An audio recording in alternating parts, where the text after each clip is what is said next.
Fare del teatro in questo periodo, debuttare con uno spettacolo così amato da noi come sogno e come sono sicuro che sarà amato anche dal pubblico, è un atto d'amore e di coraggio che va premiato con altrettanto amore e coraggio per il pubblico che parteciperà stasera. Ogni volta che andiamo in scena ci rendiamo conto di che fortuna abbiamo e di quanto è massacrato il teatro anche da questa pandemia. Ne è uscito a pezzi e va ricostruito facendo il nostro mestiere con profonda gratitudine verso l'ERT che ci ospita, il Teatro di Casarsa, tutti coloro che in qualche modo ci hanno permesso di essere qui stasera.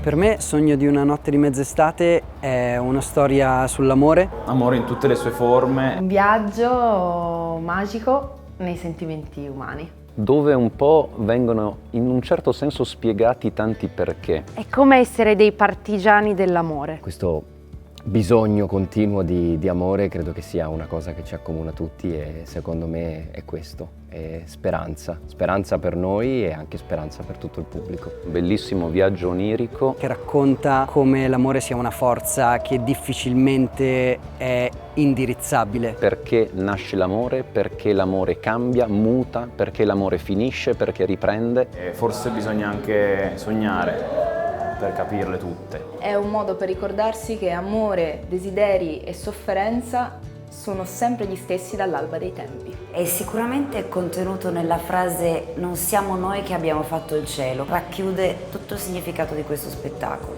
Per me è questo, oggi, poi domani non lo so.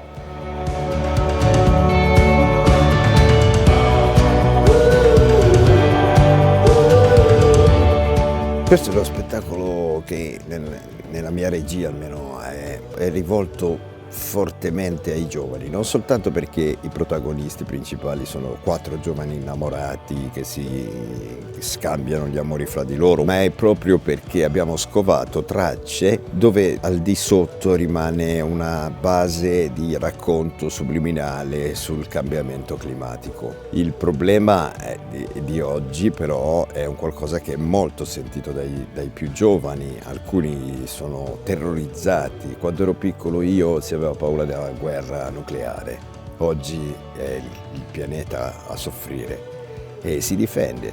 Anche questa pandemia è un chiaro preavviso di sfratto, quindi o impariamo a essere inquilini di questo pianeta con rispetto oppure non ce la faremo.